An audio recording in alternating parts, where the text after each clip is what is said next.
En el libro que salió recientemente sobre su campaña, se llama Fight, hay un momento en que Susie Wiles se emocionó después de uno de sus juicios, y ella dijo esto, dijo, tengo miedo de que si no le atrapan de esta manera, intentarán matarlo.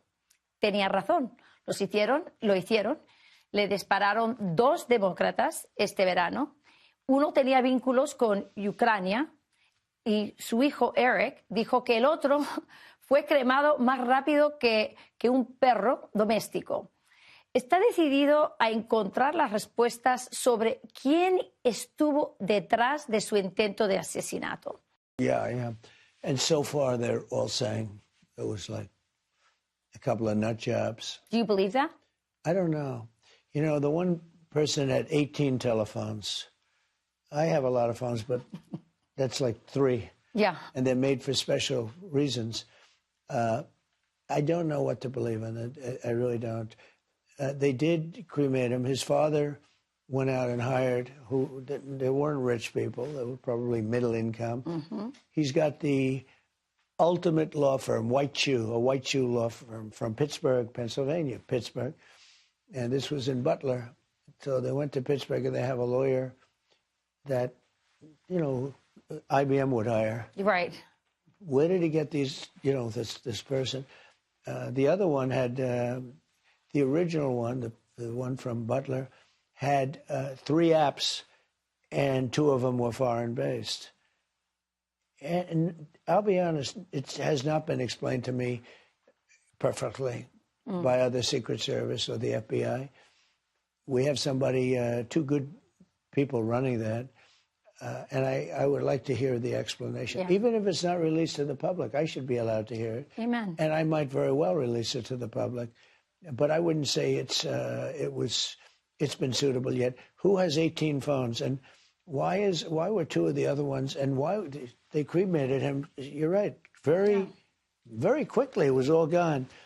So you and I will be talking about it maybe in the future. I hope so. Entrevisté a un rehén que usted logró librar durante el ceasefire entre Israel y Hamas. Él es de Argentina y está muy agradecido con usted. Sin embargo, su hermano sigue en cautiverio.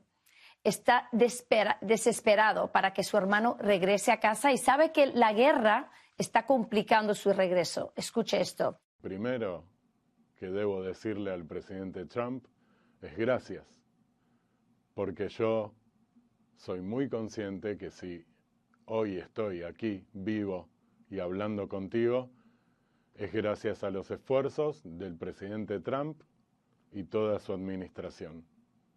En eso no tengo ni la más mínima duda. Y lo segundo es que el tiempo avanza y se acaba. Para los rehenes cada segundo puede ser el último en el que estén viviendo, el último segundo de la vida. Están con captores locos que en cualquier momento pueden tomar un arma y dispararles. La misma gente que el 7 de octubre violó, mató, asesinó civiles inocentes, son los mismos que hoy tienen secuestrado a mi hermano y a otras 58 personas. Cada segundo es vital. ¿Cuál es su mensaje para él? Well, I know him, and he's a great guy, and his brother's in, and he's been really shaken up by it, and just a fantastic, pretty young guy. And his brother, you know, I asked him and 10 other people. We got out quite a few, but there were 10 came into the Oval Office, and I asked them, how many are there? They said 59. And I said, well, that's good. They said, well, only 24 are living. It's wild, right? So in other words, how many? They said 59. You've been hearing that number, 59 a lot. It's 59. But as of today, 24 are living. But I've also spoken to parents who know that their son, in this case, I think all sons, are dead. But the mothers are saying, almost more importantly, we have to get the body of our son, as though the son were alive. It's amazing. It's so tragic. But think of it, because I spoke to him specifically, and he said there are 59, but 24 are living. Yeah. It's incredible. So we're working really hard to get him out. At the same time, some big things are happening, as you can imagine. Mm-hmm. Yeah. Do you believe that his brother will come out? Do you believe that you will? I think he's got a good chance. I hope so. I mean, we're trying to. Yeah. We're trying to. We're going out of our way, because a lot of people would say, look, we have to go and do what we have to do. We're trying very hard to get them out. You know, we got quite a few out, but it's very time consuming. They let one out, they'll let two out or three out. Sometimes they'd be okay, and sometimes they're in really bad shape. Yeah. Really bad shape. Yeah, the war is definitely complicating their... I asked him one question, and he was in the group. 10 people came to the White House to thank me. It was really nice. I said, when you were captured, how was it? They said, almost indescribable. They almost couldn't talk about it, but they were kept in a pipe. You know, you hear caves, but it's really not a cave or a tunnel. It was a pipe, and the pipe wasn't much taller like than that. A fairly large pipe, but not a pipe where you can stand up in. And they were there for a long time, and they thought they were going to run out of air, et cetera, et cetera. I said, during the time that you were there, one was there for like 500 days and 300 days. And I said, did you ever have any, were there any people like said, hey, wink at you, like, don't worry, you're going to get out. Yeah. Or here's a little extra bread or an extra meal or something. Was there any of that? No. I said, didn't some, like out of hundreds of people, didn't somebody wink at you and say, like, you're going to be fine, we're going to get you out of here? No. You know, the Holocaust, as bad as it was, there were a lot of stories where people got helped. Yeah. They said there was zero. He said, all we got was slapped. We didn't get helped. We got slapped. Yeah. And there was no love. There was no warmth. There was no nothing. It's pretty amazing. It's why he's so sad. He's so sad for his brother.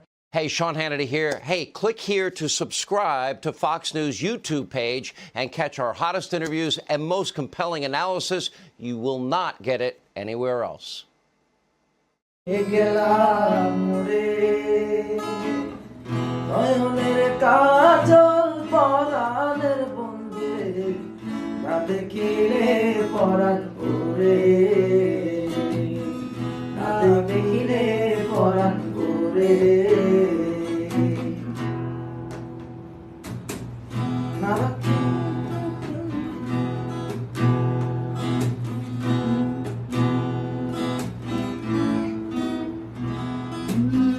নারাকি মাটিতে নারাকি পাটিতে নারাকি পালকের ঘরে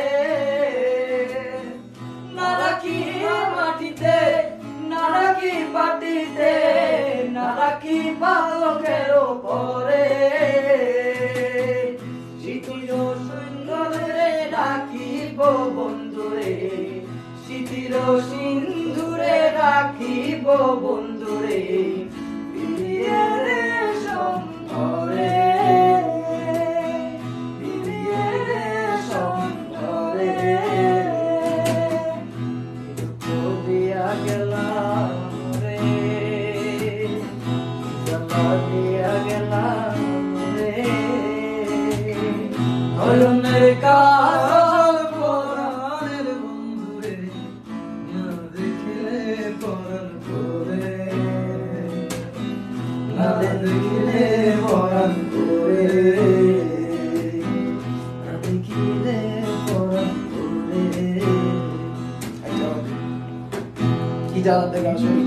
বন্ধু পরবাসী পরে ঘরে আসি এত ঘুমে কেন ধরে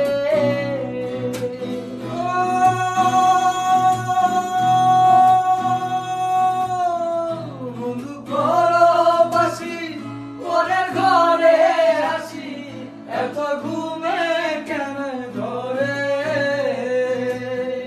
কয়লা ঘরে ধনী পোহাইল রজনী কয়লা ঘরে ধনী পোহাইল রজনী নারাকিলে মনির ঘরে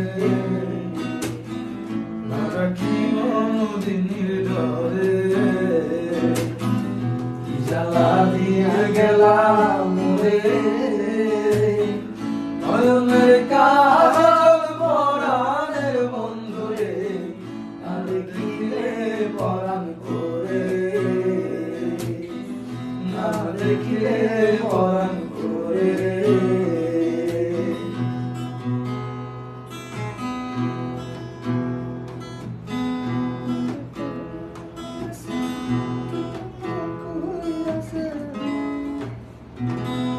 কি জানি লেখটা নারী প্রেম নারী প্রেম গেছে কিন্তু না কইরাছে বস্ত্র কষি কষি পরে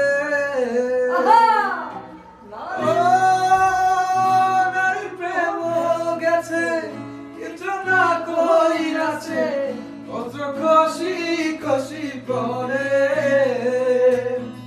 কহে আসকহরালি সাধু শত জানি কহে আসকহরালি কহে আসকহরালি সাধু শত জানি উদাসী বানাইলো মোরে উদাসী বানাইলো মোরে কি জ্বালা দিয়া গেলা মোরে নয়নের কাজল পরাণের বন্ধুরে না দেখিলে পরাণ করে না দেখিলে পরাণ করে মুখ দিয়া গেলাম মোরে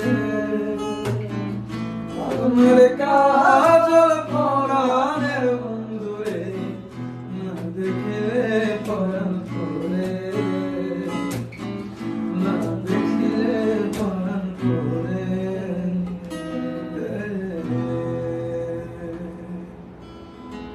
অনেক